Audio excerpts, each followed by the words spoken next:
It's going down like this, motherfucker.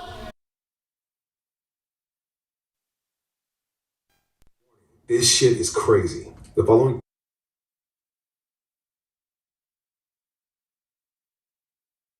Nigga get mad. Say, motherfucker, what you mean you ain't gonna let me in this funky joint? Much money I done spent in here, nigga. I knew your mama when she was horn. Hump, baby. Shit, bet I do it over time. Say that, nigga. Shit. Bar, bet the bar, off time. Shit, boy, I'm trying to make me some money. Boy, I'm hungry as a hog need. Slap Jesus. Shit, gotta be a Jesus, cause too many black folks.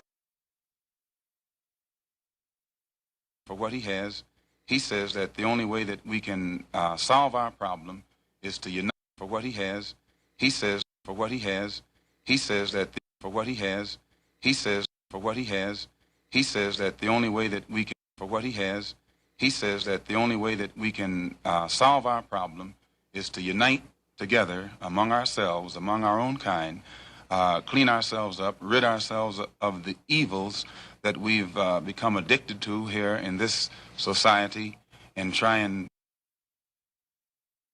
Yes, he destroy black boys. Yes, he destroy black boys. Yes, he destroy black boys. Yes, he destroy black boys. If you destroy him as a boy, he'll never become a man. This ain't loud enough. I'm still trying. This ain't loud enough. I'm still trying. I just left I just left a light in this bitch. I just left a light in this bitch. Yeah, well, gotta get a piece of mind.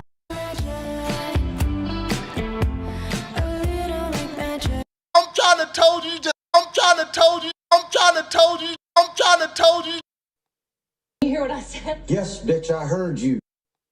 You hear what I said? Yes, bitch, I heard you. I'm pretending like I didn't. Hey, where are the white women at?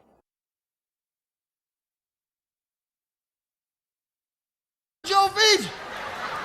He looked down, seen his feet. The nigga went berserk, killed the monkey, threw the bat out the window, start kicking that bitch in the air. Say anyway, but I will. The way quantum entanglement works is that you can take two particles, quantum entangle them, and then take those two particles and move them at any distance in the cosmos. And let's just say, for example, if you quantum entangle two electrons and you have them spinning in the same direction, and then you take one of those electrons and you shoot that thing out 100,000 light years from the original. If you then rotate the spin on the one electron, if you modify it so that its spin changes, the quantum entangled electron at any distance will simultaneously in no time switch its rotation also, because they're quantum entangled. So these communication systems are taking advantage of this aspect of quantum mechanics that most people can't wrap their heads around, and this is what they're utilizing. It's just the new level of science that affords us the ability to communicate at any distance instantaneously. Can you? Group of you together, you never can tell who's who. Group of you together, you never can tell who's who. Group of you together. I've seen a lot of black guys, Nipsey, but you're overdoing it. My eye, plus I'm in love with a bitch I can't stand. I mean, TikTok. A lot of the white content creators on TikTok get all of their dances from the black content creators. You're a philosopher? Yes. You're a philosopher? Yes. You're a philosopher? Yes. I think very deeply. I'm in your business. Hold up. You don't know nothing about that shit, bitch. I'm in your business. Hold up. You don't know nothing about that shit, bitch.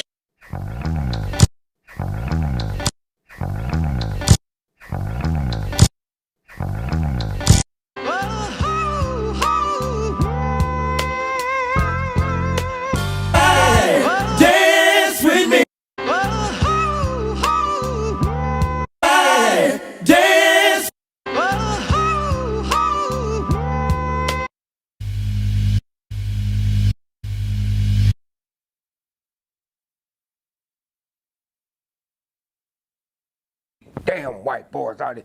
Most of them is psychopaths and all that. They'll kill your mama's mama, and you. Decent white folk that still don't know they're racist. What the hell you want here, hunky? You got to pray to God and tell God your rent due. Any God that didn't know your rent was due ain't God. Don't know me, want it. Where's all that noise? Where's all that noise? I don't mean to be rude. I don't mean to be out of line.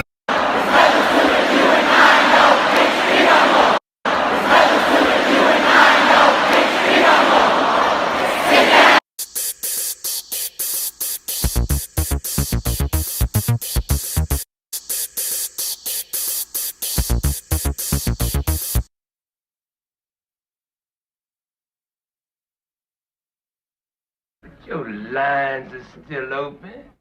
Oh shit, you can get it, nigga. You wanna get it? The Chinese platform, you already know they don't give a fuck about your black ass. Come with baggage, just not ask Louis what's on. Ooh, I like that. Yeah, that was nice. I like that. Bitch niggas, hoe niggas, rich niggas, broke bitch. I told niggas this was on, yeah, right here. I think we OD.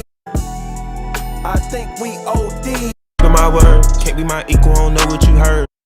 Used to snort cocaine, now I fiend for the check, yeah.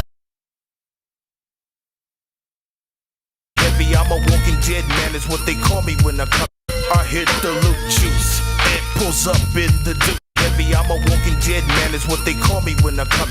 I hit the loot juice, and pulls up in the dude.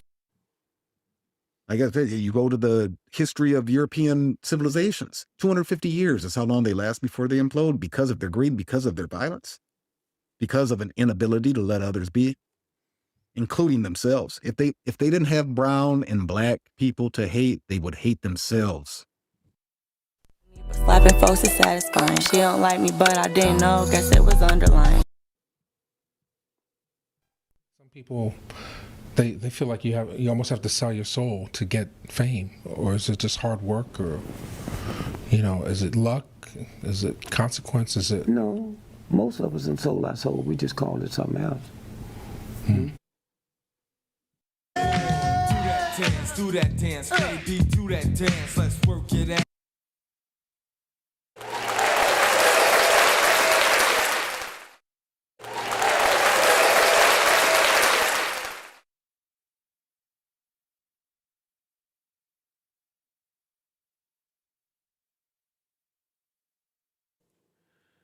To the east.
Greetings. This is Big Pontiac, and welcome to the Chocolate Mountain Show. I am the holder of the infinite sacred ball game that was created by the Hero Twins, and I am that one and only galactic daddy-o welcoming each and every one of you to my galactic patio that reaches from Minnesota to the universe. Well, that is my cue to come on in and say what's happening. Now, I know a lot of you probably thought you were going to see me Friday night after the glorious Eagles won the game in a glorious fashion. But again, I don't stay up as late as I used to, so I saved it all today. Saved it all today. You see, I got my favorite jersey, the Chuck Bennett Derrick from 1960. You know, the Eagles won the NFL championship, not the Super Bowl, the NFL championship. And another little piece of trivia, do you know that the NFL and the AFL were playing championship games before the Super Bowl? Starting in 1961, I think it was. Or no, 1960. The Eagles played the Houston Oilers for a championship. 61, there was a championship between the two teams. It wasn't until 66, 67 they called it the Super Bowl. But the AFL and NFL had been playing championship games up and before that, and it wasn't getting any coverage. So, but let me say what's happening to all the party people. Jamar, thank you for coming. Dr. Sinister. Hard hitting, what's happening? Heard, oh yeah, reptilians, they say they don't like them sounds. They say the sounds and the bells, you know. Mess with them reptilians. And you know, I keep a bell too. And the bowls, you know, you can see the big bowl behind me. That's one of my favorite things. Probably my favorite. Yeah, one of my favorite things. I was going to say a toy, but not really a toy. You've been playing pickleball. I have a gearbox. I have the 8.5 gearbox. I mean, I paid $150 for that racket. Let me see if I can find it.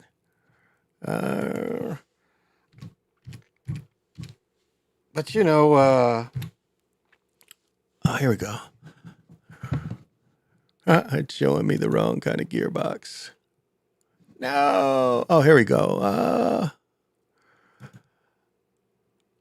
Now, this is what, if I would have played enough, and I might still get it, but this is what, let me see what the weight is on it. This is going to be my next paddle. I just didn't play enough this year, but this is going to be my next paddle. But I ain't played since July. But when I think I'm going to start playing indoors. When I play indoors, I'm going to get this one. I'm going to get the elongated, I think that's what this is called, the elongated Fusion middleweight carbon. I mean, long as it's 8.5, I have to have the 8.5 racket. But this is, let me see. Okay, 8. Okay, this is 8. I think there's one, but yeah. So I didn't get it this summer, but this is going to be my next racket. So let me see if I can find the one I play with now. Shop paddles. Let me see. All paddles. See if I can find the one I play with now. Let's see. Maybe I can bring up Gearbox. Oh, they're not on. Oh, here we go. Maybe I can find my paddle now.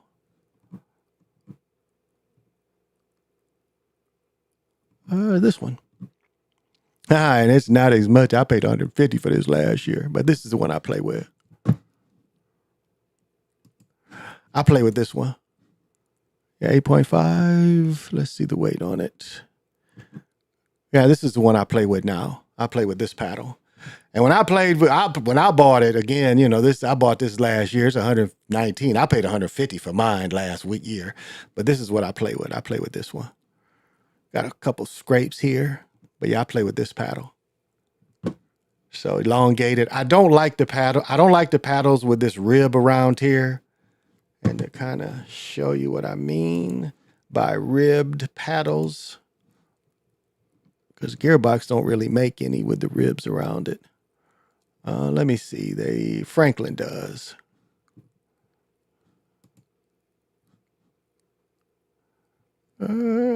Maybe I can't. Yeah, I think this one has it. It doesn't really show out as much. Let me see if I can find another one. Franklin makes cheap rackets. Oh, here we go. This clearly shows it. Yeah, I don't like the paddles that have this around it, because a lot of times the balls hit that shit and you don't have any control. I don't like that extra plastic piece. And you can find some quite expensive ones that have this. I don't like that. I don't like that. So, and Franklin's are, for the most part, they're pretty cheap paddles, even though they sponsor a lot of pickleball games. Like, what's the most expensive? Like, this one's a Franklin, but it says 250. I don't know if I would trust a Franklin paddle. Now look at this. Oh, this is for two. This was one of my first paddles right here. And it has that around it. And I think, let me see, what did I switch to? Now, the problem with this paddle in pickleball is this paddle pops the ball up in the air a lot. And if you, like you really, to get power with this, let me show you. To get power with that kind of paddle, you got to really have it down here a lot. You got to have it here and down here a lot. Because if you keep it like this and you hit the ball, it's going to dink it in the air every time and give somebody a slam. So this kind of paddle can be used, but you just have to know the sweet spots. Because you can't really play upright with this paddle. You got to kind of hold it down and sideways to really be effective.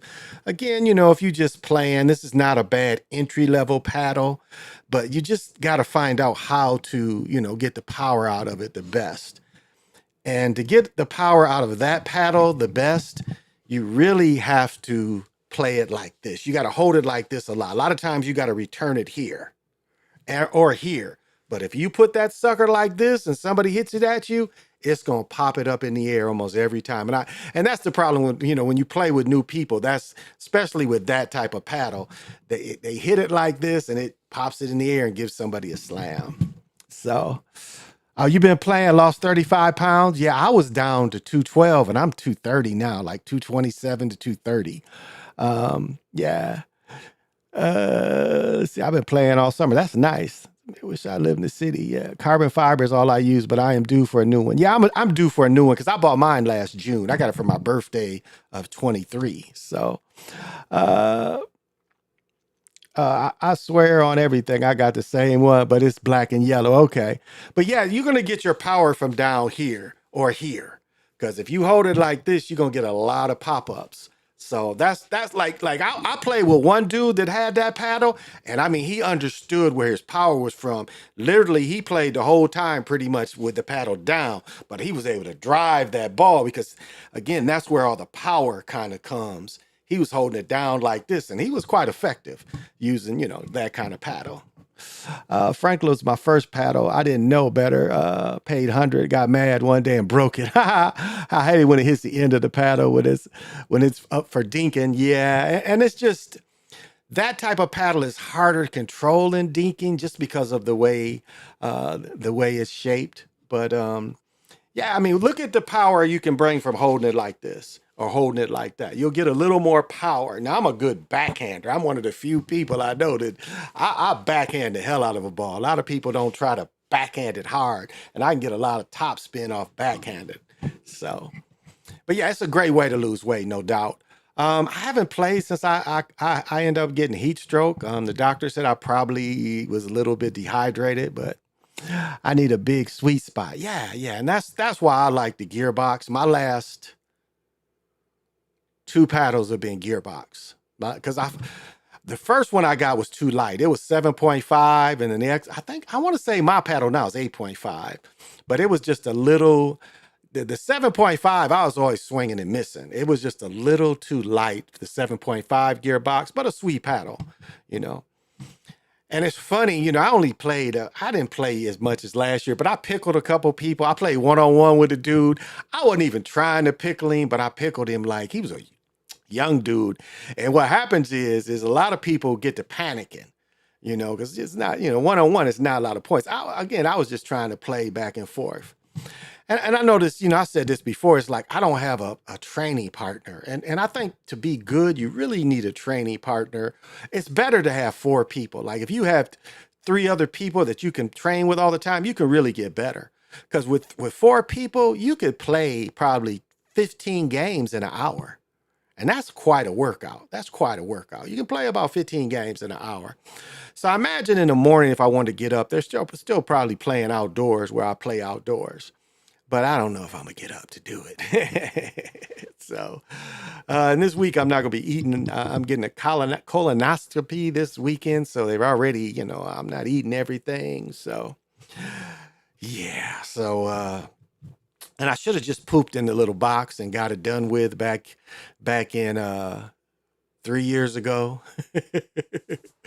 Back when they sent it to me when I first turned 60, I should have did it, but I'm gonna play indoors this year. Definitely play indoors. So start playing at Lifetime and play indoors. So I'll get back into it this because I was saying I walked 4 miles yesterday. Today I walked 2 miles, but I did 2 hills. So I did a little more hill work, and I got a really cool hill that it's a very nice gradual where you go up. And so, but yesterday we did Lake Nokomis, and I think it was 3.5 miles or 3 miles and something. So I walk every day, and I'm doing about 17 minutes a mile. So not great, but not bad. Now, when I walk with my wife, we do about almost 19 minutes. So my wife is only 5'3", I think. And so her legs are a lot shorter than mine. And I naturally walk fast anyway. So I'm still being active and fit, even though I haven't been playing as much as I like, but I've still been playing active. But yeah, gearbox, ultimate elongated. I think this is, let me see, what is this way? Yeah, 8 point. But yeah, this something like this is there. I went out to Dick's and they had, or Shields. I went to Shields and Shields had this. And I think the price has come down from this 274. I think it was more like 250. So, but this would definitely be my next paddle. Ultimate elongated, but I like the longer paddles too, because I'm really good at digging off the ground. Like if it's a lot of people think that it is low and they don't realize, but I'm great at like before it hits the ground, popping it back over. So, I was close to buying a slinger paddle machine for $1,000. That is not a bad. It's a couple people that have those that I play with, and again, that's that is like a good way to train by yourself. And I think I've seen a couple for used ones for sale that are a little cheaper. You just got to invest in the machine and invest in the balls. But that's a great way, to get some movement in and get almost some real life action. But the only problem I'll say is like when I play with my wife, she doesn't hit the ball as fast. So when you play with good players that hit the ball fast, you'd have to adjust your machine to hit the ball as fast as a good player. I would say that's the only down is you want it to simulate, the fast play of good players. The good players put it on you, as far as putting the ball quickly on you. A good player be right there. And I remember, when I first started playing this year, one dude I just shut down last year. Like every time he tried to hit it hard, I'm just like scoring on him because I'm blocking it. This year was like first, second time playing against me. I missed a couple of them. But again, he had been playing and I hadn't been playing. So he looked at me like, wow, why didn't you hit that? You usually kill that. And again, it's, not playing. But I'll tell you a great thing to work out with is get a rope. Rope helps because what I do is I use the rope, and the rope is nothing but this. When you work with the rope, it's nothing but up and down. So I work on my swing with the rope, and I work on my defense on the rope too. And I switch hands too. I'm a player that switches hands. I play with both hands. And so if it goes to my left, I won't backhand. I won't do a tennis-like backhand and try to return it. I just switch it to my left and return it with my left hand. So it's always a power forehand. And I'm kind of both hands. So it's like, it's not softer. When they hit it to my left, it's not softer. And I'm quick enough to switch hands. I'll switch hands and so it's always forehand. I'm always hitting somebody with a forehand. And dinking especially. When I'm sliding, I'm pretty, nimble on my feet. So when I slide to dink, I can just tap it over with my left hand. And the problem is once you get playing again, but I take the rope and switch hands too. So the rope, has weight to it. And I switch hands with the rope to practice, switching hands quickly. So, I'm too. We're all basically 39 to 41 years old. We started playing 3 to 4. That's good. That's good. I love it too. It was just, I had the heat stroke and that kind of, I just didn't know my tolerance and all the other issues I have that I've been kind of afraid to play outside, especially when it's sunny, because the way it affects me. Hey, James, thank you for joining. So now when it's cooler, I don't know, I might get up in the morning, because like when I had the heat stroke, it was like 11, 12 o'clock. It wasn't even peak sun, but I had won 3 or 4 games, and that 5th game, I just couldn't do it. And then, I keep there's a pickleball, app on the watch. You can put it on pickleball. If you have an Apple Watch, it's an app that you can put it on pickleball. Let me see.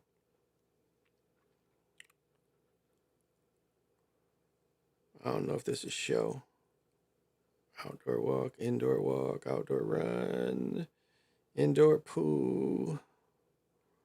Where is it? I haven't used it on this new watch yet. Pilates, dance. Wow, I haven't used it on this add a workout. Badminton, basketball, cross training, table tennis. Wow, no pickleball on this sucker. Let me see, it's in alphabetical order. My other watch had it as soon as I went to, opened it, but this one, I guess you got to add pickleball. Let's see. Let's see if it's in here. Here it is. So now pickleball will be added to my workout. I don't know if that'll show or not. Yeah, see? You can add pickleball to your workout. And so it's great with it. It shows the steps. It shows how long you play. It shows your effort. So yeah. Nicole B.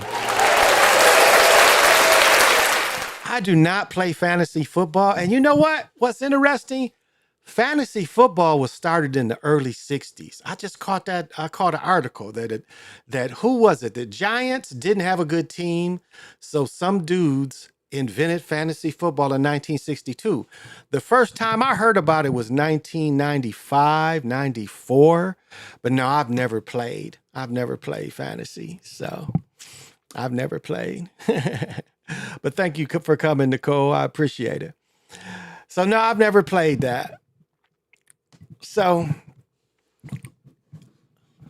and let me see if I can find this before I get into what I was going to get into. Let me see if I can find this and might find a little more information about it. Let's see.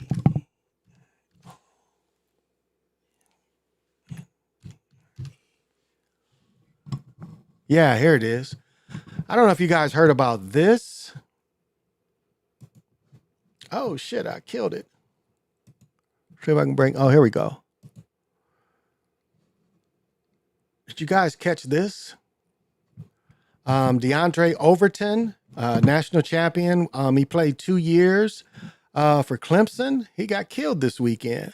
Former wide receiver won 2 national championships with the Clemson Tigers, had died, school announced Saturday. He was 26. He played 4 seasons with the Tigers from 16 to 19. He was the Tigers when they won the national championships in 16 to 18.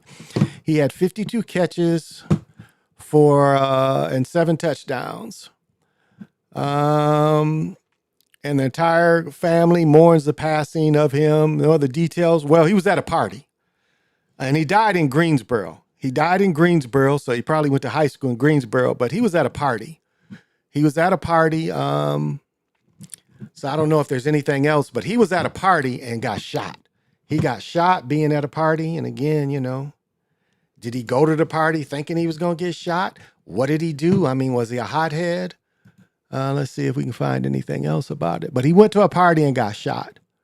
Is what I was able to dig up. So sad day for him.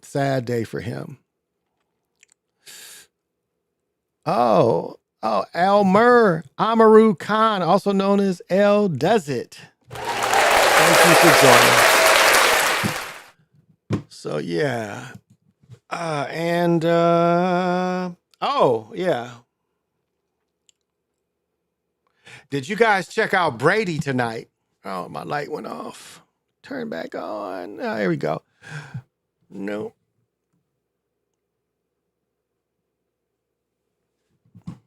That's a little better. What did you guys think about Brady's commentating? When he started, I thought when he started, it was a lot of, maybe that's good.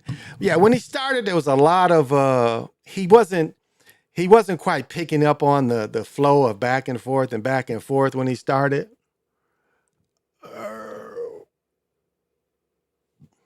Okay. Because you know what they do is like when you get a job, and you know you're going to commentate, what you do is you actually, and you can do this yourself. You could practice this, anybody, but you look at you film a game and then you commentate during the game like it was live. Like you commentate during the game, and that's what they do. They commentate like the game is live. And so you could tell that Brady, when he first started, he really was kind of, it was a lot of dead time and he wasn't really kind of getting in the right rhythm. Probably was a little nervous, which was interesting. He probably was a little nervous. You know, he's probably feeling a little nerves when he got started. But as the game got on, he was giving better and better insight to the game. So I thought he did okay, and I think as the game got into the fourth quarter, he was getting better and better. So I thought he was. Now I didn't think he was like Tony Romo, where he's predicting the play, but he was kind of giving some of that Tony Romo insight. Because remember, when Tony Romo, people loved him because he was kind of telling you the plays that was coming, and you got a little bit of that from Brady. Some of the looks, some of the defensive pressures, and that's what I liked about Brady. The defensive pressures, he was explaining how he had faced similar defensive pressure, and I thought that was insightful of him. I thought that was very insightful. The different defensive looks he was getting and the pressures, I thought he had good insight on that. So I thought he wasn't bad. So he's a work in progress. Yeah, exactly. Real dull and low energy. I think at first, I think he was nervous too. But as the game went on, I thought he got better. And defensively, and defining the defensive sets, the defensive schemes, I thought he got better with that. I really did. I thought by the end of the game, I thought he had picked it up, and the cadence back and forth. He'll get the hang of MLG, what's happening? True, because by the end of the game, you know, they were going back and forth pretty regularly, you know. And remember when they put him on camera, you know, he kept looking at the other guy, and the other guy wanted him to look into the camera, but Brady kept looking at him. Do you remember that when they brought him on camera? Brady kept talking to him instead of talking to the camera. So I think they want them in that instance to talk to the camera instead of talking to each other. So that was something that, you know, I'm sure the producers will help him out with. But overall, you know, I didn't give him a bad grade for it overall. Now, something I still don't understand is, and I know it's different stations, but like ESPN cutting RG3 and looking at the other people that they had on, and I'm like, wow, why did they cut him? He was the sharpest dressed out of any commentator. And I'm saying doing games. Stephen A. Smith doesn't do games, but fires his dress. I mean, his dress was impeccable. I mean, he was always, what I say, every time I'm seen, I've got to be clean. And RG3 was clean. He broke down, I don't know. I was very impressed with his commentating. So I was surprised that they got rid of him. So, especially for Kelsey. They got rid of him to make room and pay Kelsey. And the thing about RG3's contract and the woman, Ponder, they still owe them bread. They still paying them their salary. And I think RG3 was making $3 million a year. So I think he had a 2-year contract left, and they got to pay him out. So that's not a bad deal, really, you know, to like he said, to get fired on your day off, but yet you're going to get paid for 2 more years is not a bad deal. So it's a come up. He was boring. I liked him. I like RG. You thought he was boring? I don't know. He brought a lot. I thought he had always a lot of good energy. He had a great personality. I thought you saw his personality come out. He could joke. He could clown. I don't know. I I don't know. I disagree. I thought he was insightful. Again, he could break down the offensive sets. He could break down the defensive schemes. So I liked him. We're gonna see what Kelsey can do, because isn't Kelsey coming on tomorrow night? Isn't gonna add on to Monday Night Football, or is Kelsey going to third? No, Kelsey's ESPN, so it's got to be tomorrow. So we'll see how Kelsey is. He's getting a few commercials. Again, our RG3 is a bigger name than Kelsey. You got the Heisman Trophy winner. Kelsey was a center. I mean, how often? Now, what was his name? Dan Deerdroff. He was a lineman that was okay. But mostly you don't see too many linemen. I guess you could say Madden was a lineman too, John Madden. I like his personality. I think him being cut out was weird, since there was way worse guys. That's a good point. And owing him that bread. I mean, how you going to say you cutting somebody because of economics, but you got to pay him and her out? You got to pay them both out their contracts, because they still had 2 years remaining. So how you saying you cutting corners financially, but you got to pay these people out, when you could have just let them work their contracts and then cut them? But again, they did. And the way he dressed, I love the way he dressed. I loved Chris Berman and Tom Jackson. Well, they were only highlight people. Berman was all highlight, but Berman had he would copy Howard Cosell. He could go all the way. That comes from Howard Cosell, and Berman used to copy that.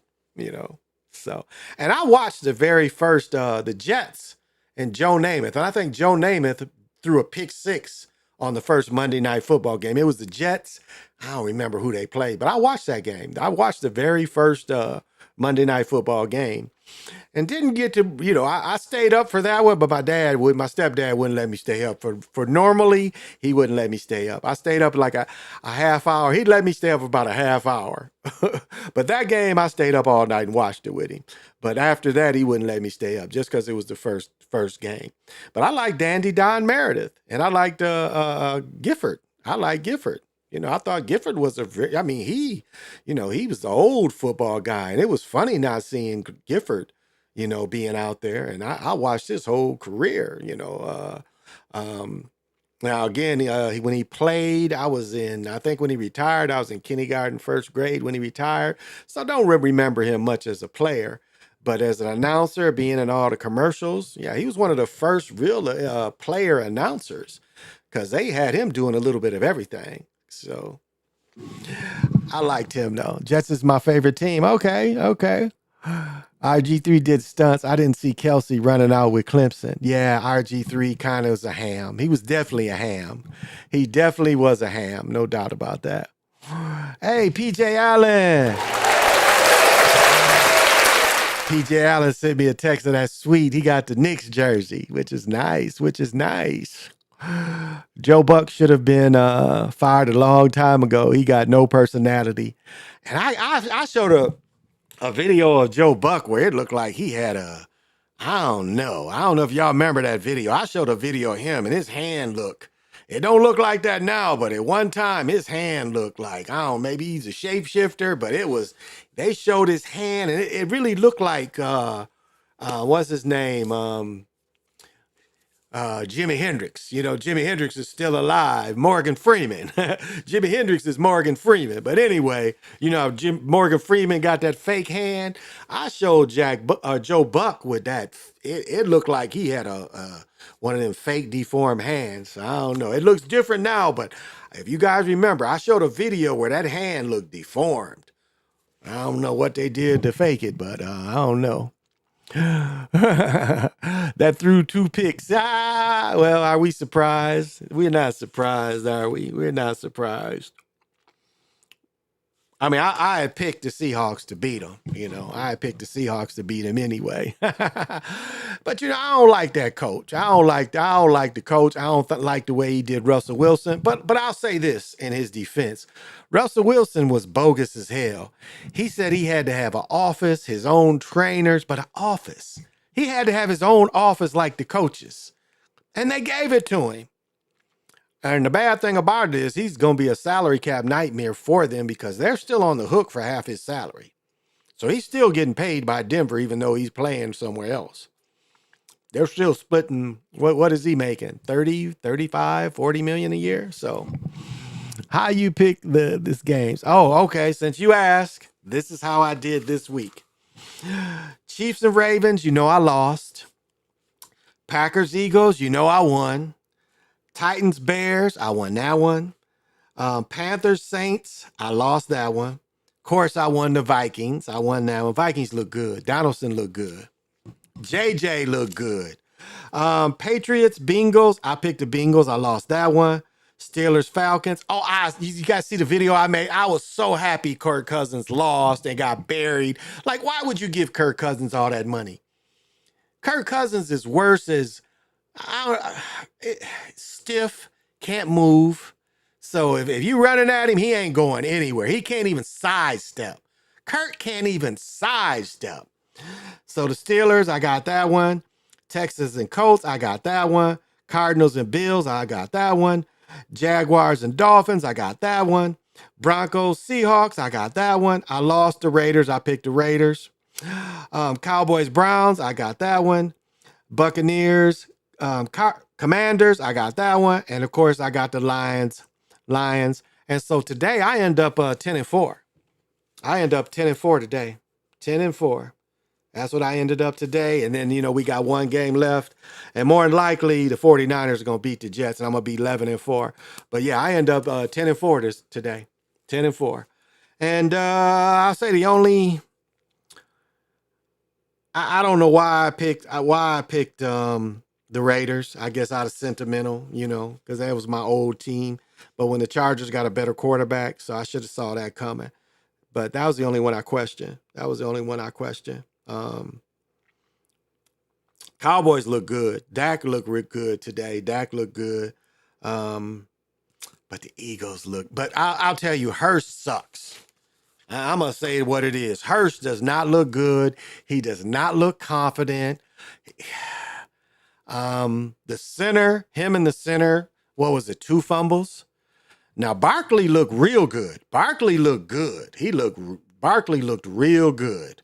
I mean, Barkley's going to be a problem. He catching passes. He can catch long passes. He was running strong. He was running low.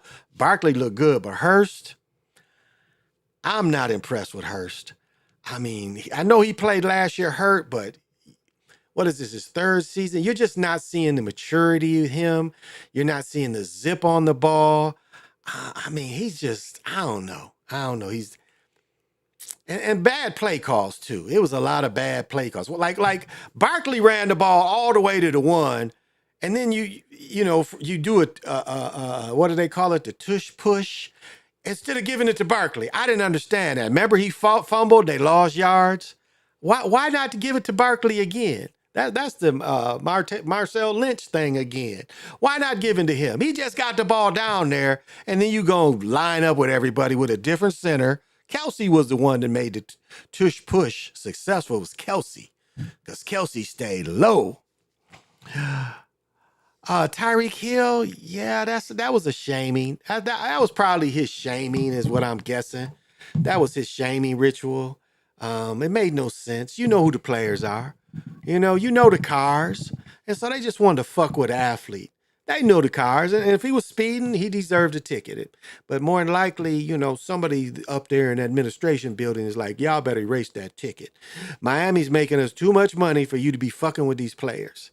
Especially to rest them outside the stadium. That was a shaming. But again, it's better to be shamed than to be killed. So if that's all they gonna do, yeah. But I thought that was bogus. And that was cool what he did when he caught the touchdown and put his hands they did the touchdown celebration with the hands behind the back. That was kind of clever. That was a throwback at their asses for harassing him. So what the most you gonna get is a ticket. Now if he was driving 100 and something in a 30, well, he gonna have to go to court for that and lose his license. Because that's ridiculous. That's how Phelps died. Remember, they was racing from the Charlotte Hornets arena, and the one dude flipped his Porsche. Died racing, fucking around. Was it Bobby Phelps? Was that his name? Bobby Phelps? Fucking around. He killed himself stupidly. What you racing for? You can go out of the track you want to race. So, I was 10-5. Bet on the line. Bengals, Falcons, Cardinals, Raiders, Broncos. So okay. So you did well too. You did well. Okay.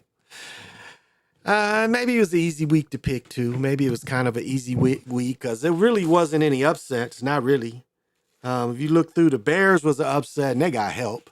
The Bears was an upset. Yeah, really no big upsets.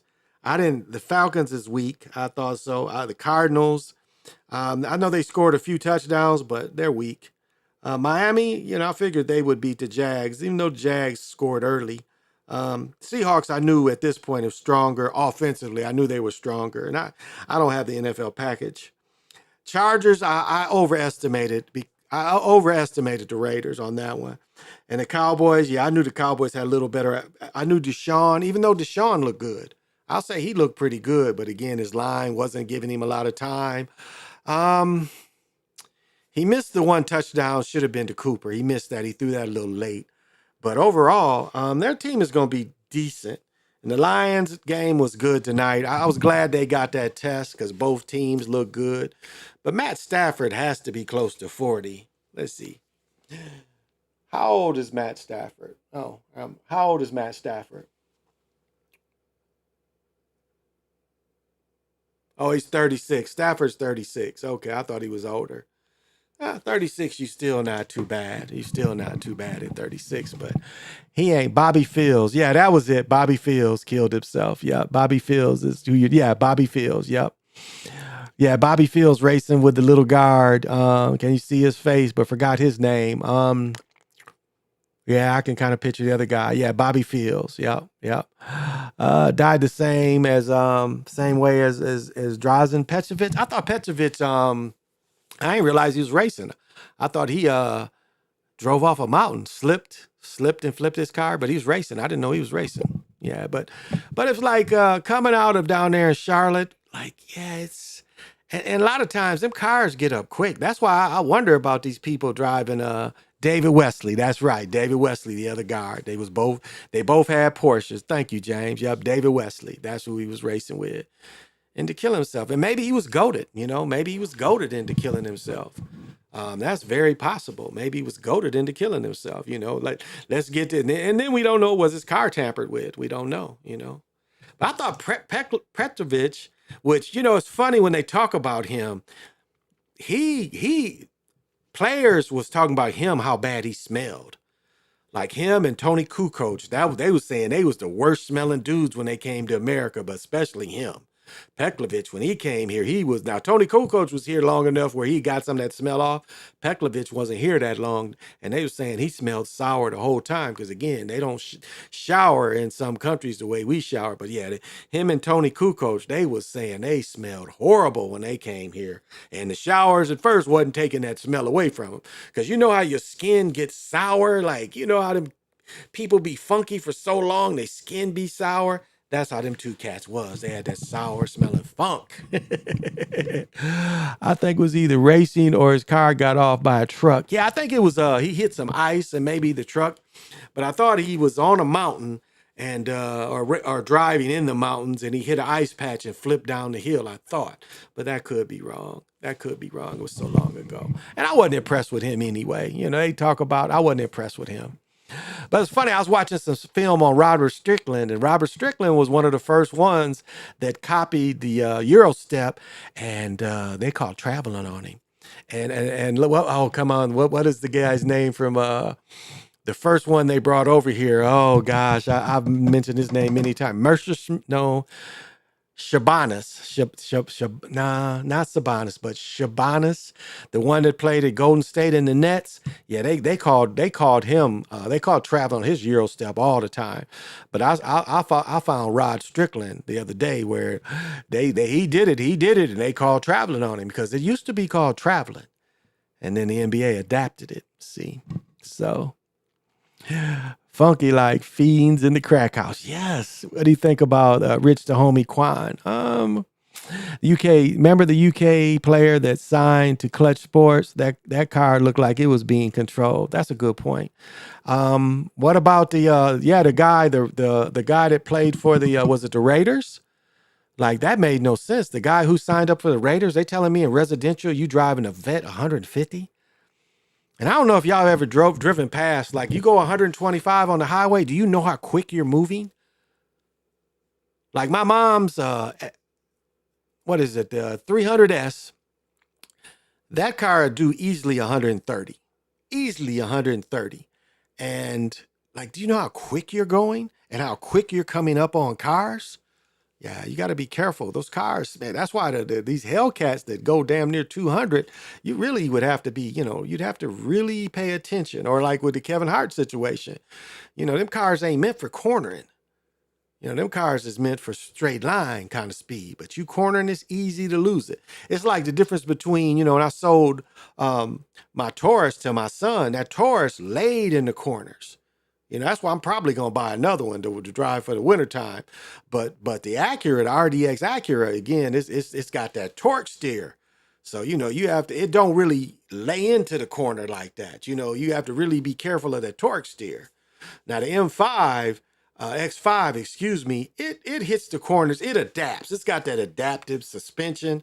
So when you hit the corner, it adapts to it. The suspension adapts. So it got the dampers in it and shit.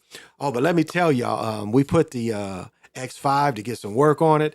They gave us a loaner car. They gave us a 535i with the M wheels, with the M seats, with the M steering wheel. Man, this motherfucker is so bad. To do the volume, you do like this. Like to open the sunroof, you just got to do like this. You just certain shit to fuck with the cars. You just make a hand signal. The car does it. Like you want to change the color of the car, because our X5 has that too, where you have the interior light. The colored interior light. But this motherfucker here is 68,000. But we've had that since Wednesday, and depending on how long it takes to fix the X5, we got that. It's out there. That motherfucker is a dream to drive. Now it's the lowest package because it's only 68,000, but that motherfucker is still straight. I mean, that motherfucker is a dream to drive. And it's got that, remember, I don't know if y'all remember, I made that video. My brother-in-law had an X5. He had got some work done on his car, so they gave him a new X5, and it shows the outside screen. This motherfucker got that shit too. It's got where you can make your screen show you. So your screen here can be the screen that's outside. So you could look at the screen and see what's in front of you without even looking up. It even has the adaptive driving. So all you got to do is touch the steering wheel. That motherfucker's pretty cold. It's fun to drive. It's pretty cold. So, hey, Key, what's happening? What is happening? Shoot, the charger I had, I used to push it to 120 here and there. I scared myself and had to get rid of it. Yeah, that S will do 100, about 130, and it's got the paddle shift too, and that paddle shift is sweet. Because what happens is like you go second and you hit it to fifth. No, yeah, you go second, you hit it to fifth. No, you hit it to sixth, and no, you hit it to seventh, eighth, seventh. And then you downshift back to 5. So you hit it, you hit that gas, and then it upshifts to like 7. I think it's an 8 speed. And then you downshift to, but like once you like hit the top speed and got the revs up high, then you downshift to like 5th, and that motherfucker be on it. That shit, I was trying to teach my son how to do it. He couldn't get it. But yeah, you be on second and you start hitting that motherfucker, plop, plop, plop, plop, plop, you hit that gas, plop, plop, plop, plop, plop, plop, that motherfucker, woof, takes off. And then when you want it to really be fast, you downshift it to like 5th, 6th, you downshift. Because once you get the RPMs enough, then you downshift and it maintains that speed, but you moving. And like you said, the Charger, the 300 is a heavy car. It's a heavy car. So you don't feel it. And it's like, it's technically, even though it's all-wheel drive, because again, all-wheel drive is technically rear drive. Like the same thing when you get, it's four-wheel drive. No, all-wheel. So four-wheel drive, if you have a four-wheel drive car and it's normally a front drive, it is a front drive car, basically. And what happens is you hit some ice spots, the rear wheels will pull for you. But when you got all wheel, it's giving you power from all the wheels. But technically, it's a rear drive, especially. It's gonna give you a lot of that power, a lot of that torque from the rear. So it's fun. Now it's funny. The RDX gets worse gas mileage than the X5. It's just funny, but it's not as many miles. It's only 60,000 miles on the RDX, and the X5 has 100,000 on it. So it's less miles. But and the X5 has the what do you call it when you have the in the dash? You can see the speed in the mirror and shit. Now this 535 doesn't have that. It doesn't have that, which to me, that ain't no big deal. And when I wear my polarized sunglasses, I can't see that display in the windshield. I can't see it. The polarized, because I just get glasses and put them over my glasses, but they're polarized. That's why when you look out, because we got all our windows tinted on both rides. Our windows, we got complete tint. We just not the front window, but the rest of the car is blacked out.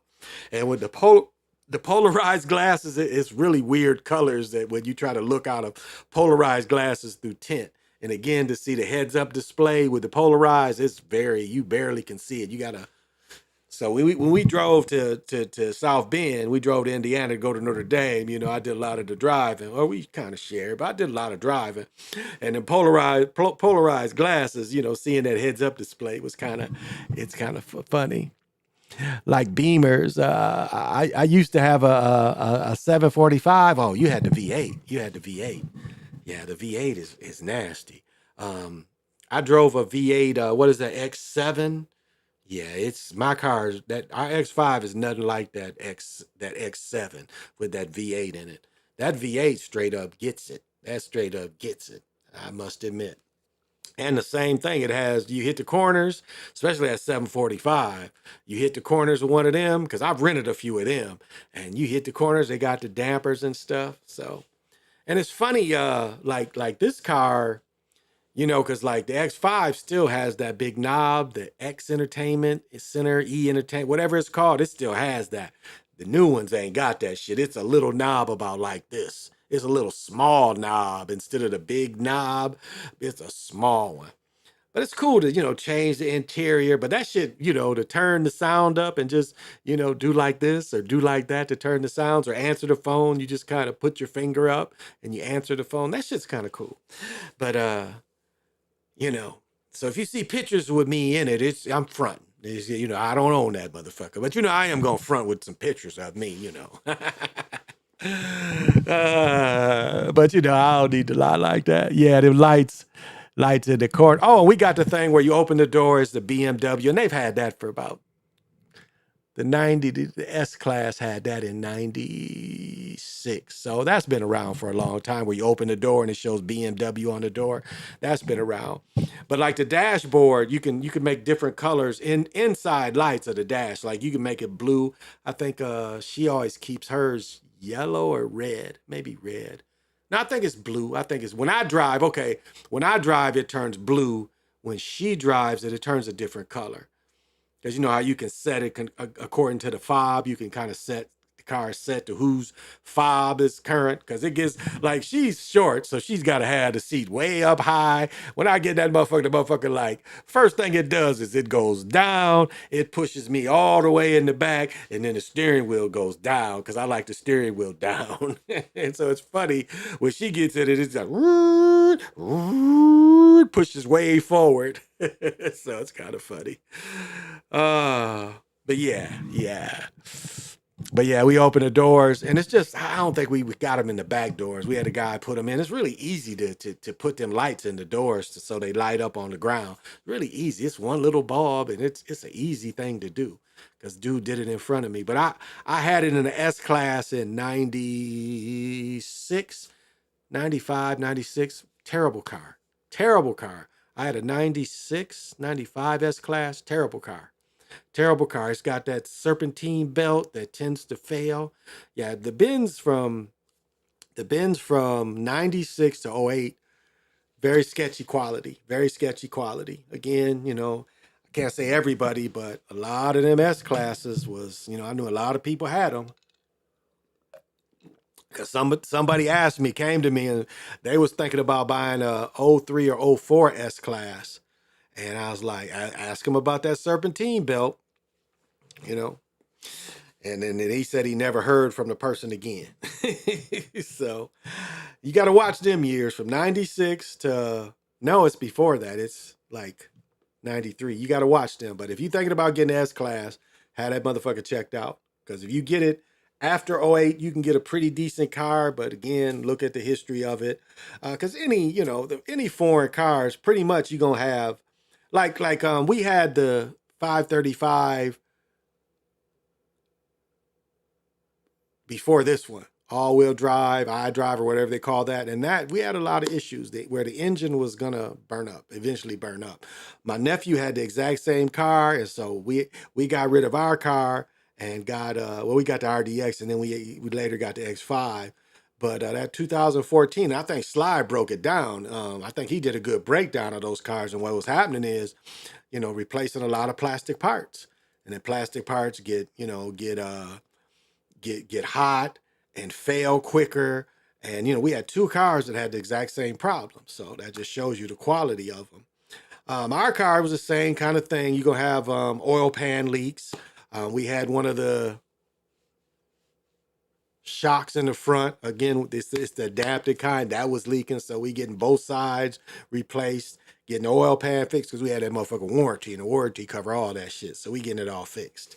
But it's a fun car to drive. There's no doubt. My brother-in-law has one too, and I think we're gonna end up maybe the brake pads in the back will last all winter. If not, we got a guy that works on it. He used to work for BMW, so we got a guy that has all the tools and stuff that can work on them. But the problem, if he would have put our shocks in, is again we're gonna still have to take it to BMW to get it aligned. And you got to be careful with taking your car in. You got to be careful because, as I said, I got my oil changed and they broke my suspension. This was a place that put in suspensions and they broke my suspension, so I would have to come back to them. It was called Big Old Tires. Big Old Tires. They done changed their name again, but Big Old Tires. Matter of fact, when we were in South Carolina, they still called Big Old Tires, but they had such a bad reputation here that they closed the shop. Because everybody was complaining. Other people were saying they damaged their car. So that's that. I thought that kind of thing played out in the 70s and 80s, but no, they still do that. So that's the only problem about taking your cars in sometime. But if they on warranty, you ain't got to worry. You ain't even got to worry about it. They be on warranty, don't worry about it. They fix it regardless. If you break it, I'm bringing it right back, and you're gonna have to fix it. So.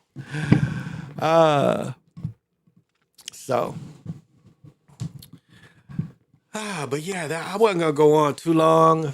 Okay, I'm an hour. I wasn't gonna go on too long because I'll be getting tired these days, and I gotta start fasting and shit. You know how, like as I mentioned, I should have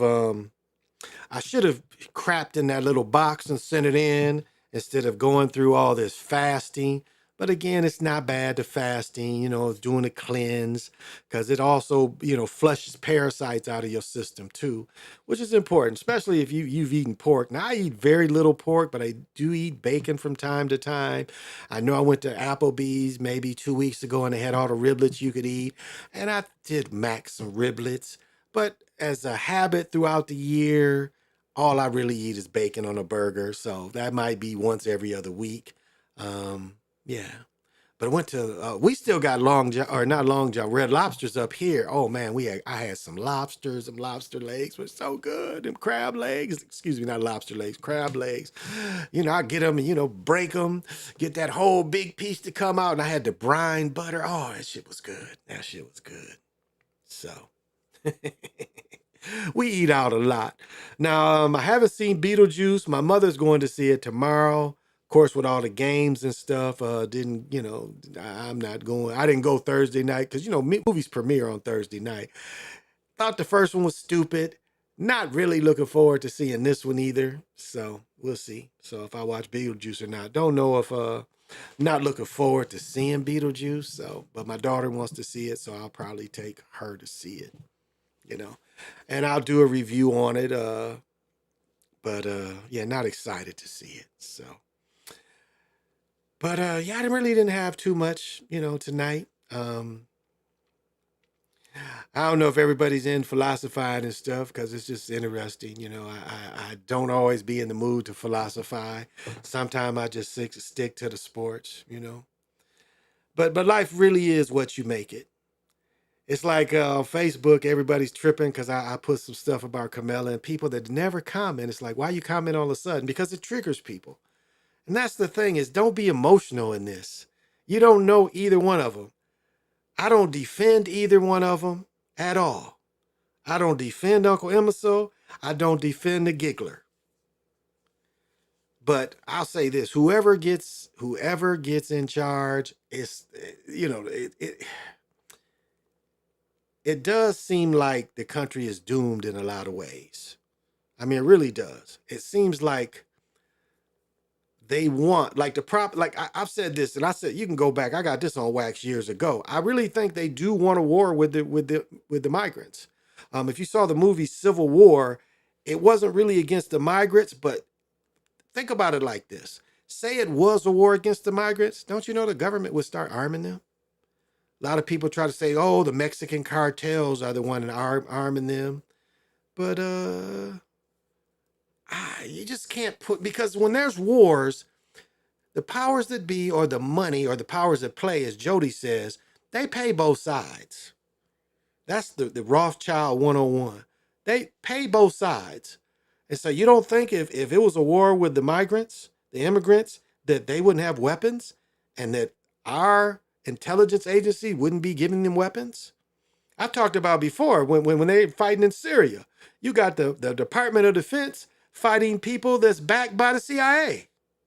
And they're actually killing each other with weapons from the same country. Both sides was giving money. I mean, the Rothschilds gave Lenin, they gave him $10 million to take down the Tsar. $10 million back then to take down the Tsar. And you don't think the Tsar was doing business with the Rothschilds?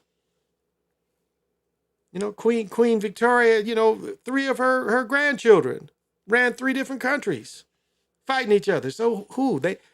Out of all them people that fought, only the Tsar was the only relative to get killed. So they say.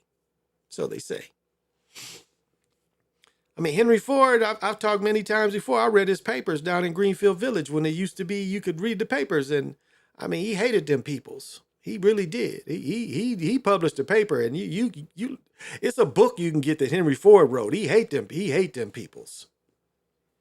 And so that's why he gave Hitler money. But you don't think the Rothschilds gave Hitler money too? How do you go from a country that it took a whole suitcase to buy of them Dutch marks to buy a loaf of bread, and all of a sudden you're able to build tanks and artillery, planes? How you go from that, poor to all of a sudden you building autobahns again? Getting money from this, both sides. So that still goes on today. We're in a proxy war now. There's really never been a time in my life where there wasn't war other than 76, 77, 78, 79. And then they went to war with Panama in 80. Trying to think. We had mining skirmishes, but it was never a time of peace in my whole life. In the majority of my youth, it was Vietnam. College protest, knowing Vietnam vets. One of my roommates was a Vietnam vet. I was telling my wife a story of a dude said they got ambushed. He said he ran over a tree that was this thick. And you ever pushed on a tree this thick? You try to hit it and knock it over. He said he knocked that tree over because he said that was the only way he could live. The average age, I've talked about this many times, the average age in Vietnam was 19. Can you imagine getting out of high school and they sending you to Vietnam? I was listening to a vet today. He said he wanted to kill everybody. He said he wanted to kill the person that licked the stamp to send him the draft notice, the person that had the token, he wanted to kill them, the bus driver that took him to camp. Because they always play both sides of every war. I mean, look at Korea, every side. So once the elections are, the money will top top following the immigrants, and we'll see civil instability. I think so. Stop flowing. Hey, researcher.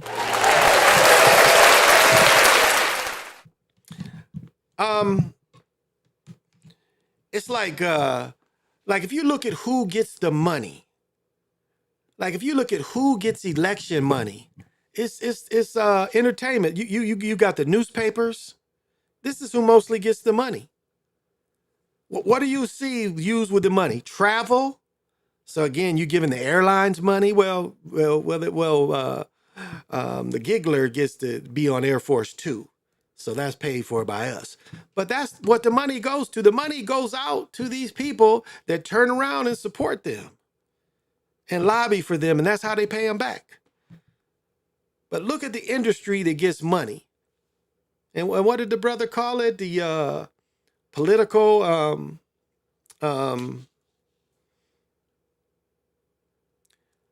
the campaign industrial complex. And that's a real thing. Campaign industrial complex. There's only certain amounts of businesses that get this. These are non-producing businesses that don't really produce anything but, again, literature, propaganda.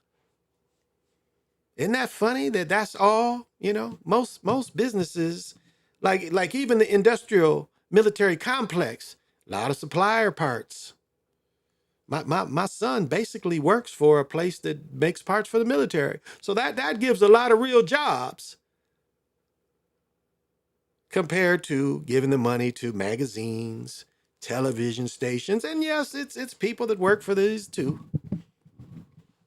But it's not the same. It's a limited amount of who gets the money. And it only goes to one area. You dig? That gets the money. So but yeah, the country is in a sad state. It's in a sad state. And it just amazes me that people that would defend these people you don't know, that there's lines drawn. That trips me out, that the line's drawn, and I can put a picture on Facebook and all of a sudden it brings out so much emotion. People just can't leave it. Like one of my cousins' ex-husband, I took him off of, I know he blocked me because it was like, I just had to give it to him. I'm like, you can't resist what I say. I say, my shit is so powerful. What I say, you can't resist. You gotta respond. It kills you. It kills you like crack when you read what I write, that you have to respond to it. I ain't heard from that nigga since. I ain't heard from him since because he knew what I was saying was true. Everything I said triggered him. And that's what happens is like, don't let things trigger you. It's like I'm going back and forth with my mom because my mother gets triggered. She gets triggered. And that's, like one thing that you got to really look at is Biden was the last of the Dixiecrats. That's a reality. He was the last of the Dixiecrats. And we know that the Dixiecrats come from the Klan, Klan members. We know that the Democratic Party are the ones that took over Wilmington. The Wilmington massacre and taking over of a elected government was Democrats. Tulsa, them peoples that controlled the papers, but the people that brought the fight was Democrats. It was looked at as the party of the South. And then you got Roosevelt, and everybody loved Roosevelt. Black folks love Roosevelt, and that's when it changed. That's when it changed, was through Roosevelt. But look at LBJ. What does LBJ say? You take a European, and long as the European feels he's over somebody, he'll let you steal from his pocket. He'll pour his pocket out to you, long as he can feel superior to someone.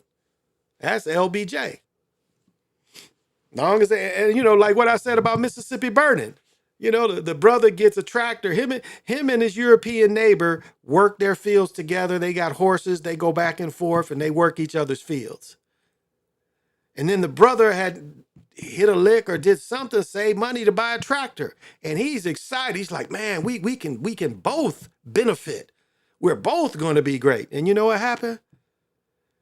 The European gets teased. Oh, that nigger, he got a tractor. And he goes and burns the tractor. Him and some Klan burn that tractor, and his son is like, just doesn't understand.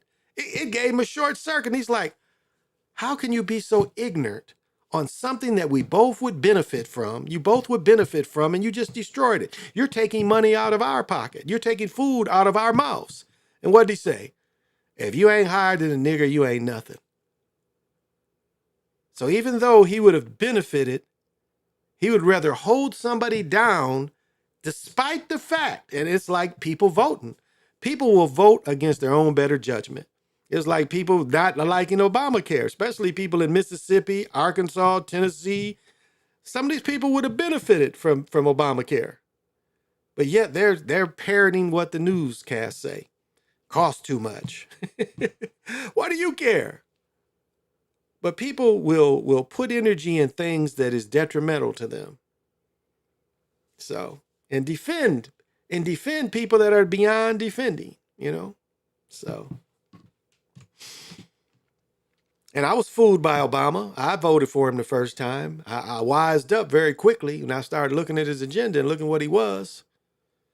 I mean, melanated people suffered heavily over him. Now, they did do some things. They reduced some of the weed things, and now, you know, they're taking away a lot of the weed crimes. They did do some of those things. They did try to somewhat stop the industrial prison complex, the private prisons for profit, you know. But all in all, look at the propaganda that was under Obama. A lot of propaganda under Obama. And one thing that like we saw in Floyd specifically is, as you know, young people rose up. We you know, that's what happened here in Floyd. It was young people. Young people took it to the street. Young people took Floyd the hardest. They were the most hurt by, again, these cops here were very crooked. And young people, and the people here had enough of it. And the people took over the city. And the people took over the city for almost a year. They weren't policing in that area. Because young people rose up. And again, we outnumber them. And Biden, don't forget, Biden was the only president that threatened us with nuclear bombs and jets. He said, what do you mean a revolution? You guys don't have nuclear bombs and jets? So really? And I've said before, you know, I doubt soldiers would kill people. I doubt American soldiers would kill American people, but these foreigners would. So if they let enough these foreigners in the army, that's when we have to worry about. They start trying to fill the armies up with foreigners, they would kill. And that's why, you know, we've had the Chinese been training, and there's so many Chinese troops that are in Mexico. There's so many Chinese troops that are in Canada. And don't forget that Bill Clinton sold the deep water port in San Jose to the Chinese. And I've said before, you know, they could do a wag the dog and say the Pacific Fleet got defeated by the Chinese and let them in. Because that port in San Jose goes to the train line, the rail line all through the country. And just like we saw in, was it the Civil War? It was another movie where they showed they went to war with Texas first. That's who they would go after. They would go after Texas first because they got the most guns down there as far as individuals. So that would be the first state they would go after. And, you know, they would, again, both sides, they're all together. So if they did it, that's what they would do. They would say that Pacific Fleet lost to China. And then they're saying they wouldn't be able to defend. And then, you know, we could almost see a man in the high castle where they had to split the country because they could defend enough of the country to keep them, you know, stay here at the Mississippi, keep them on the other side.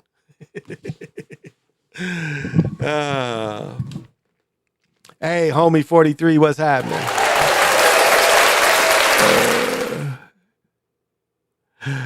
Cats be mad on the book. They do. They be big mad. Or as my son used to say, big steamed. They be big steamed on the book. And, you know, I do it just to trigger people because I don't really care. Like I talk stuff with my mom about this politics and I don't really care. She cares. And I know it's all fake. And the person is already selected. They're just going through giving this money to these advertisement companies. That's all. Giving this money to these hotels, eating. That's all. That's who they giving this money to. It ain't got nothing to do with being real. They already know. The candidates already know. They're just acting now.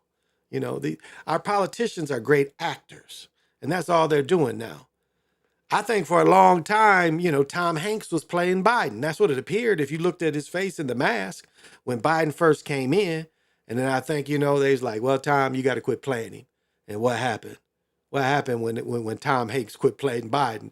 They pushed out the real Biden, and you know, he just couldn't do it. It was beyond him. I could never care enough to argue. Exactly. Why care? Why care? And that's why I laugh at them, especially black folks.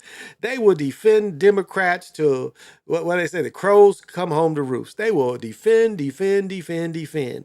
And it's almost like a brainwashing. It's almost like a brainwashing. No matter who they put there, no matter their record, no matter what they did, you're gonna love them automatically. And there are a lot of people out here and a lot of brothers, when you hear them ask who they guess they're tired of being lied to. That's the biggest thing. We're tired of all these promises that are being made, you know. And let me hit a little bit about reparations, because I know California, the Black Caucus pulled out of it and pulled their bill off.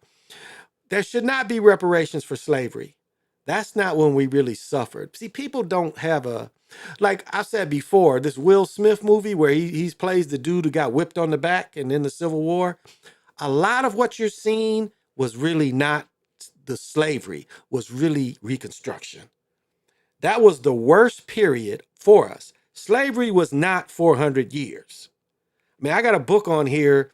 Well, let me take that back. I got a book here that's called Slavery in New England from 1700 and something to 1818, 1819. And if you look at slavery, it was a lot almost like apprenticeship where you were working.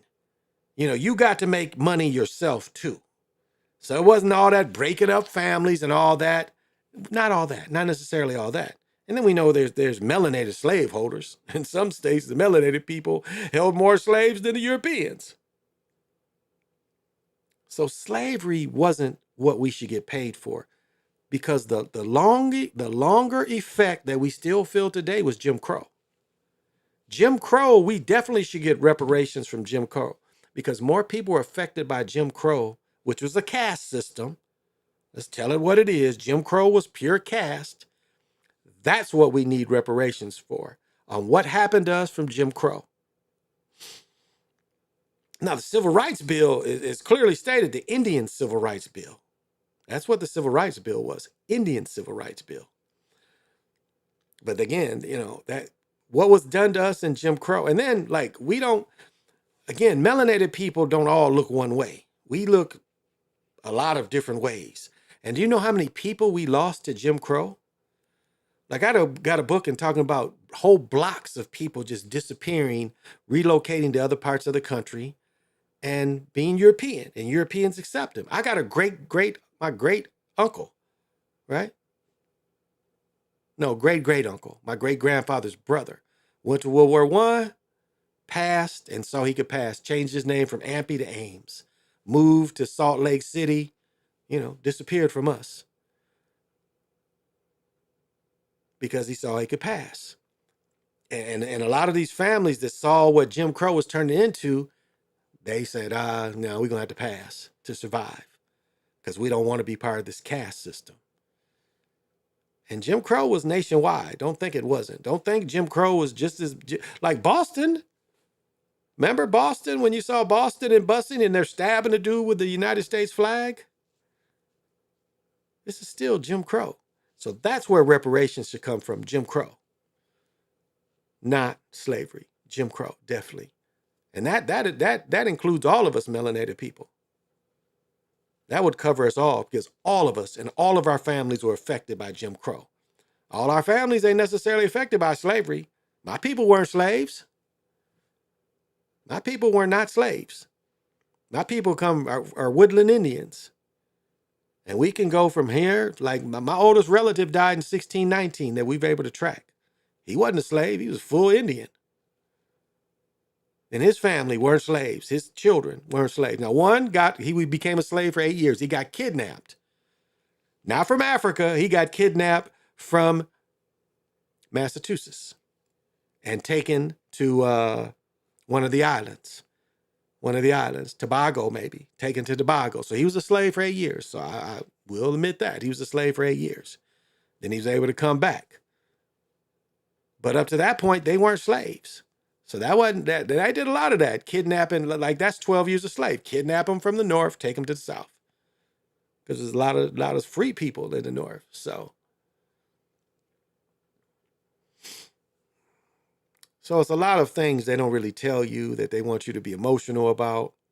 But that's where reparations should definitely come from. And I've said before, the bad thing about reparations is, reparations, say they give everybody, just to say a number, 600,000 tax-free. So what would pop up around the melanated neighborhoods? We've talked about this for years. Jewelry places, rim places. You got these destitute neighborhoods, all of a sudden you'd see all this business pop up to get this money. The cheaper phones, you can get, all these kind of businesses would pop up to take this wealth back from us because they know us as a people, we would not invest in the stock market, invest in properties. And now, hell, they don't even want you to buy a house. BlackRock done bought almost all the houses. They want you to only be a forever renter. When successful society is based on home ownership, where you can build equity in your house. Man, you can take the equity out of your house and pay some bills. And your house payment ain't really changed, but yet you've borrowed your own money. I mean, hell, check this out. You used to buy a house and pull the equity right out of it.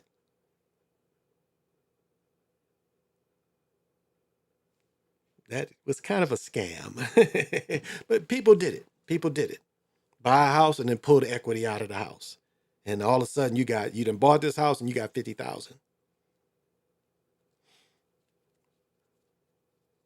That was pretty big in the 04s, 05s. A lot of cats was doing that down in Atlanta, buying houses and pulling the equity right out of the house and getting money from it. But then some of them was, after they pulled that money and blew that 50 grand, they couldn't pay the payments. So the house was getting taken from them. So they was more in debt than when they started. So,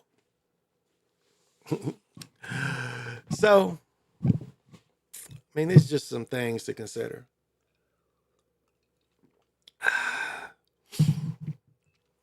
And, now it's where you just have to really concentrate on you. Know yourself. Don't lie to yourself. You can lie to everybody else, but don't lie to yourself. Oh, I got a story to tell. This brother just passed. And I've told this story before, but this brother just passed. Yeah, I don't think when I was on here before I talked about it. Maybe I did. No, he just died, so I don't think I did. But anyway, and please forgive me if I told this story recently. I don't think I did, but I think I told the story before about a dude named Dusty. And I just saw, because Dusty died last week, so I don't think I mentioned it on last week's show. But forgive me if I did. But anyway, Dusty was probably, Chucky is younger than my brother. So I would dare say 53, 54. My brother's 59. So I would dare say Dusty had to be 50, maybe 57 at the. I really didn't know this cat until I started reffing, but I'm guessing he was probably 55. So anyway, his daddy was a big time dope dealer, but Dusty liked to get drunk. So we're in Milwaukee. And I was trying to think of where we in Mishawaka. I can't remember because that's a little further than Milwaukee. Because sometimes we would go past Milwaukee to this Mishawaka, I think it's called. And this is a place that had 8 courts. So we'd ref on them 8 courts. But anyway, for some reason, they put me in the room with this mug. And he found, we check in on Friday night. He found some Mexican cats, got really drunk with him. And this dude starts pissing in the bed. So he comes in drunk. He faces his bed, pulls his shit out, and just starts pissing in the bed. And he pissed in the bed so long it started puddling. The piss started puddling. He pissed in the bed so long. And then he dove into bed and he took the piss blanket and wrapped himself. So I told my friend about him. I was like, I can't room with this dude, and he ended up not reffing with it. He's a little salty with me. And the other part of the story is it was a dude running. It was a dude running, and the dude was running, and the dude threw a key in Dusty's property. And maybe I told this last week. I'm sorry if I did, if you heard it. But a dude threw a key. He was running with a key. And the dude threw a key and it was on Dusty property. And Dusty saw it, took it. Dusty I think he went to Philadelphia and he made 25 grand off the key. He went from Philadelphia, he flew to Vegas. And I think when he came back, he had like $1,000 left. He blew all the money. But that brother just recently passed. And he kept reffing. I know after I ref with him, he kept reffing. But rest in peace, Dust Dog is what they called him. But he was a lucky mug for somebody to throw that key. And I know his daddy was Big Will. And his Big Will was like, used to buy ounces for me, half of cakes for me and shit. Yeah. But I didn't really know Dusty. I knew his daddy, though, because I dealt with his daddy. But I didn't know Dusty until later, So that was rest in peace, Dust Dog. But just the way he pissed in that bed, I mean, it's like, first when you piss on something like that, you ain't hearing nothing. But he pissed so long, you start hearing it pool. You know what I'm saying? It's like, when you piss in something, this pooling is be louder and louder. And then to dive into bed and wrap yourself in that piss, I was like, wow. And then the dude out, I was working with down there, he's like, don't change the sheets on your room. I'm like, I'll do that if you don't, you had this motherfucker go somewhere else. And so they sent Dusty back to Michigan. Dust Dog. But rest in peace, Dusty. Rest in peace, bro. So, but as I was saying, you got to really work on yourself. And you got to love yourself. And I know, some men, that's hard. They don't even have time to think about loving themselves. I know when my children was little, self-preservation was very hard to think about. Self-love. Now, one thing I got from my father was confidence, supreme confidence. I always believed in me. I always had supreme confidence. It's like I've said before, when I went into high school, it was only two dudes that could hoop better than me. Eddie Boyd and Grego. That was the only two I thought was better than me, was them two. So I went into high school knowing I could hoop, and everybody there knows I could hoop. And I played football too. So I'd never had those issues of, the awkward high school stage because I knew my worth. I went in there, my head held high. So I knew my worth. And I know, some people, it's a little different. But if you know your worth when you go into something, like even starting a new job, if you know your worth, you go into it with your head held high because you know what the fuck you're doing. And, the scam of college is almost any job you do, you got to be taught how to do it. And that was the scam, the collusion that the government and all these industry did. They said, all of a sudden, we're going to take the trades out of the high schools and we're going to make everybody pay college. And you're not going to get hired unless you have that college degree. And not only that, we're going to give college loans out that they're going to have to pay with ballooning interests. What did one woman say? She'd have been paying on her loan for 25 years and still owes 30, 40,000 after 25 years because of interest. That was a scam. And I know some of you listening, or some of you end up watching this, you was in that situation where you took that loan and now you owe it. And you still paying on it. And how long you been out of school? Now, some of you are lucky enough to what Biden just did. Biden did take a lot of that debt away. And for the people say, why should we pay for this middle class working that could afford to go to college? Why should we pay their loans? Yeah, because it was a scam. That's why. That's why those loans should be paid by the government, because the government helped in the collusion and the high interest loans. The government helped with all this.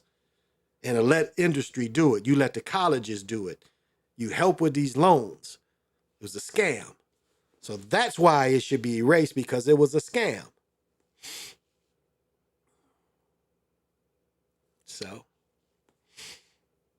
But yeah, you gotta have your head, you gotta hold your head high. Like A&T had a thing that said you gotta fight even though you want to cry. I thought that was pretty fair, and I thought that said it. You have to fight even though you want to cry. And that's a man for you. You know, you take it on the chin as a man. Like I said, you know, Todd Talamy, I should say his whole name, but Todd, you know, even though I'm a crackhead, I'm not going to look like a crackhead. So no matter your situation, you still should look good. You still should look confident. You still should care about yourself, you know? Oh. And no banks would open. That's a good point. Yeah, that's a good point. No banks would open.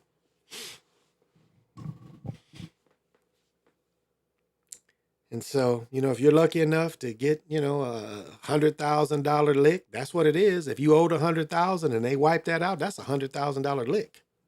That's like winning the lottery. Because I know some people that got, you know, $100,000 off. That's the lottery lick. You owed 100,000, you've been paying $500-$600 a month, and all of a sudden they take that 100,000 monkey off your back. That is a lick. You won the lottery. How often every day is you get a big chunk like that erased?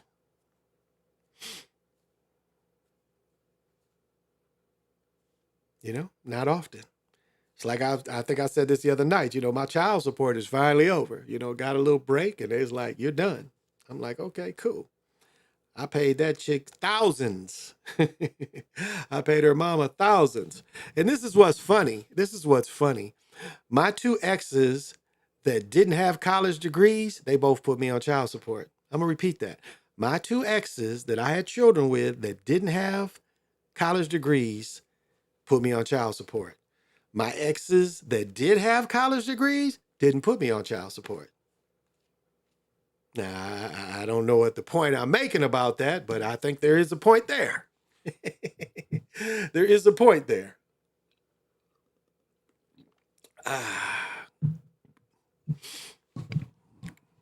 Oh, gosh. Oh, yeah, I might have to go. I didn't bring my pills in there, and I got to take my pills at the same time every day. So I think I've said enough. Now, you know, your spirituality is something very personal that you should take.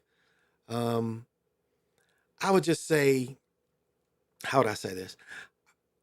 I would say, see where you are spiritually so that you can grow. Because a lot of times your third eye would be blocked or calcified. So you got to find means to bring it out. Because without opening your third eye, you're not going to get true spirituality. Because you're not going to get the colors and the visions that come from having your third eye open. And of course, you have to protect yourself. You know, before practicing this, you've got to learn some protections because you can be invaded, no doubt, no doubt. I don't want to steer anybody wrong. This is things you do under the right guidance. And, you know, it's so easy to be protected. I mean, you know, most black crystals will protect you. So you start trying to open your third eye and you got a black crystal around you, it's pretty much going to protect you. Sugarite is the best.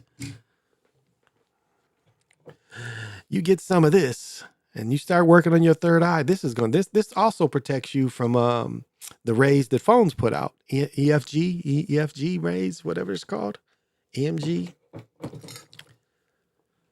And then you find somewhere quiet and you kind of try to go further and further and further to see where it would lead you to.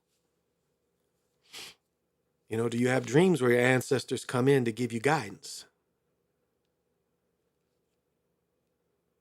Because that's a lot of times what the ancestors are there for, is they come in to give you guidance. I was very fearful about something, and my grandfather seems to be a good guide. My grandfather came to me and said, it's going to be cool. And then one of my uncles, who I never thought would be spiritually, said the same thing, it's going to be cool. And so you want those little hints off your spiritualness. But you want to take yourself far as you could go. Because I think, you know, opening up your third eye, seeing the ethers, And even going further than the ethers, past the ethers. Whatever the ocean is, whatever space is, you can go that far. But it's steps. It's steps to take to go that far and go in. It's not just poof, I dream a genie. It's not that. It's steps that come with that. And when your heart starts coming out, you know, because your heart is the strong. Your heart is stronger than your mind. You can be brain dead and your heart will keep pumping. So your heart is your first mind, is your heart. And so don't gauge your spirituality on anyone else. Gain it, you know, judge it on your own self and how far you're able to go and you're able to take it. And what you find out is it takes away fear, because the number one thing is the fear of dying. Now, even though, you know, I've been sick, like the last time I went to the hospital 2 weeks ago when I was having trouble breathing, you know what I thought? When I looked at the sky, I was like, okay, if I never get to see this again, I'm looking right now. I'm looking at it right now, and this moment right now looking at it is enough. So if I don't come out of this hospital, I'm seeing the sky. I appreciated the sky my whole life. I appreciate it now, and if I don't come out, I'm okay with it. I have no fear going in here. I mean, it's uncomfortable. Being sick is definitely uncomfortable. I'm not going to say it's not, because it is. It's uncomfortable. But that uncomfortableness should not give you fear, and you let fear win. Because that's what they push in front of you of death is fear. And death is just the next step. Then you become the ancestor. And then you do your role as the ancestor, going back into source energy.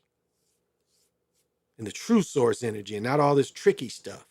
Not all this one God, no God but I. Not that. Real source energy. That when you get your kundalini flowing, that you feel it. When you get all them goosebumps all over your body, when you feel it.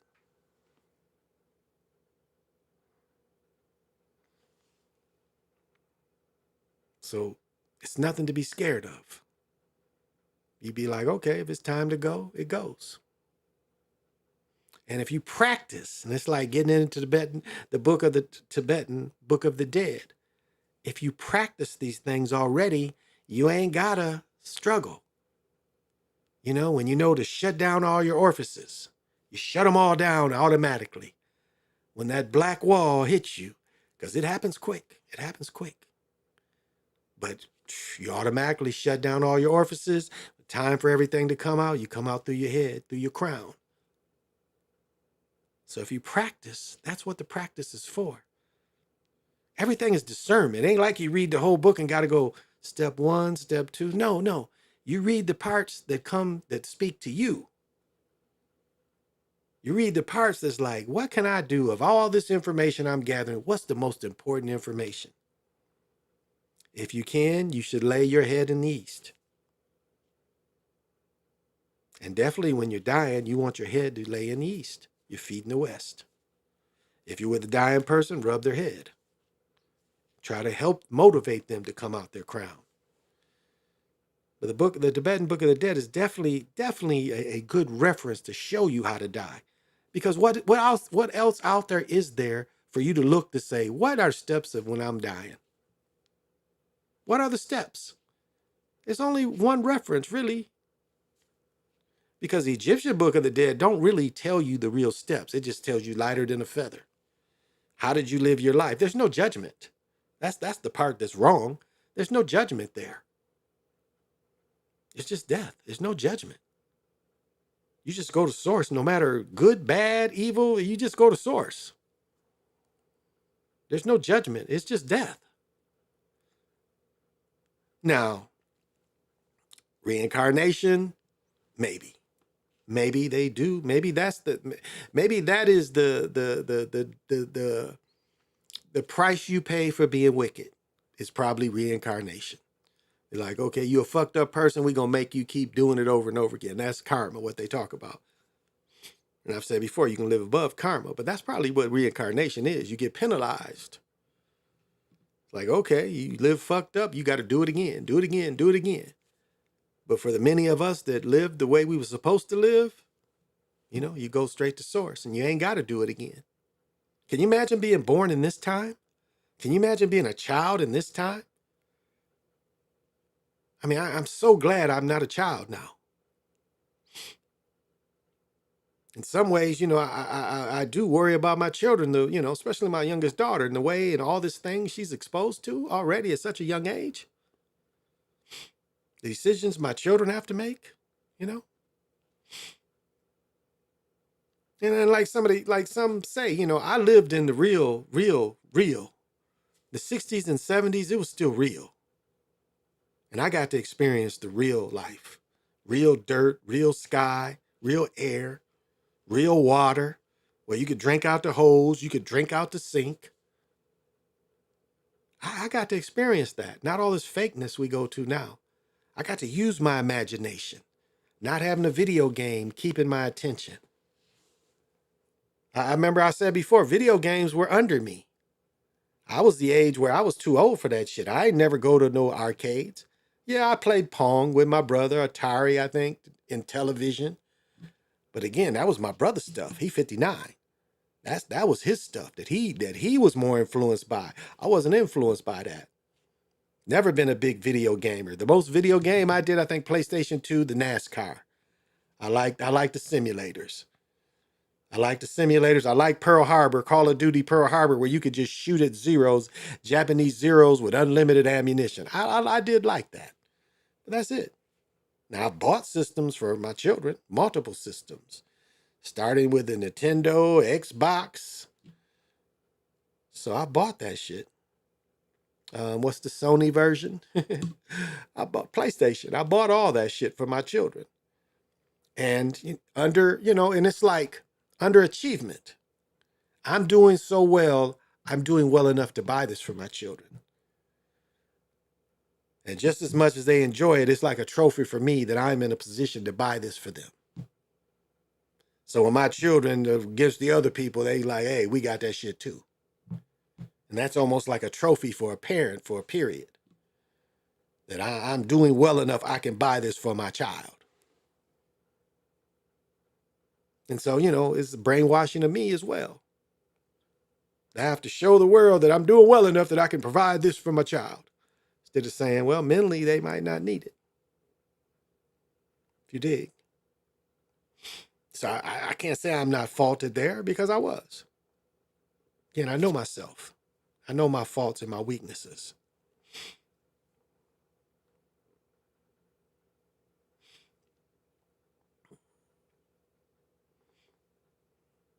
And so we all have to, we all learn, we all evolve. And just try to evolve in a positive way.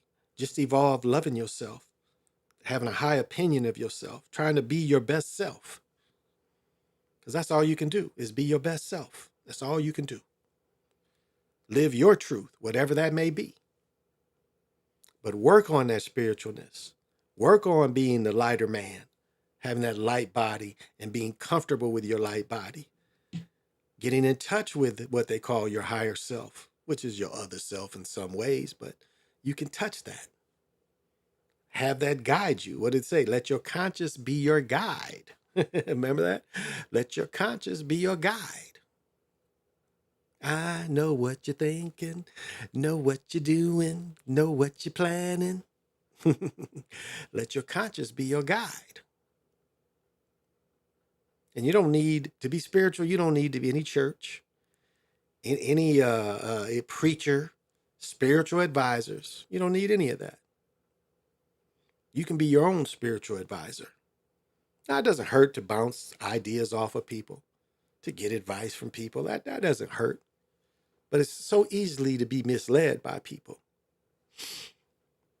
And that's the kind of thing you want to stay away from. And it's people want to attach to you. When you shine, you got a lot of people want to attach to that shine. But one thing about shining is you burn off a lot of unwasted things too. You burn that off you too.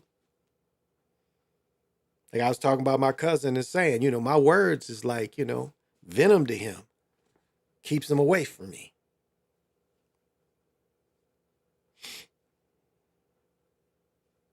I mean, I've been able to remote view. I've told the story about I remote viewed in this bitch house and I'm throwing fucking darts at her ass. She's talking shit and we talking shit back and forth and I remote viewed her crib. Then I started describing the crib to her.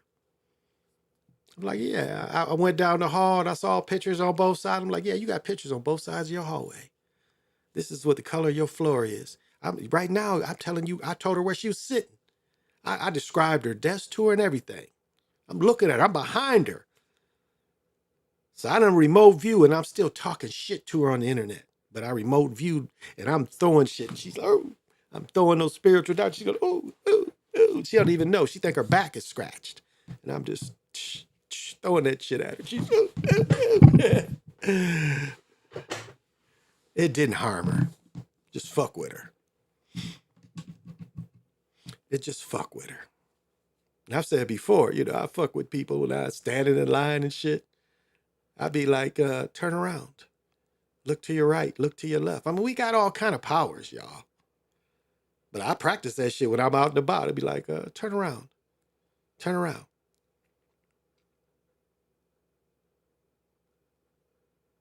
Or like what's funny is, I guess that's not a good example. It is, but I'm not going to say that.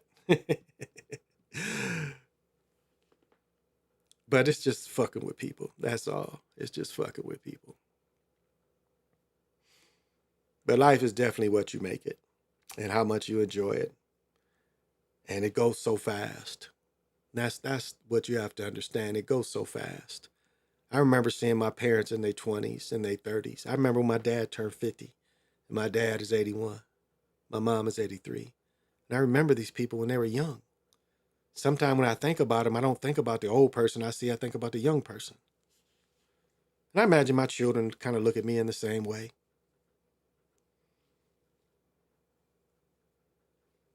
But it's just to find joy and bliss, because they're the greatest. Joy, bliss, and love. And those voices out there that hear me, I hope you can love. Because to receive love, you got to be able to love. Because you can't receive it. If you can't love, then you can't receive love. Now, you can, of course, use people that love you. But again, you've wasted it. You wasted it. And that's if I have any regrets, is using the people that love me. Hurting the women that love me. I do have those regrets. Because love is so special, and to be loved is so special.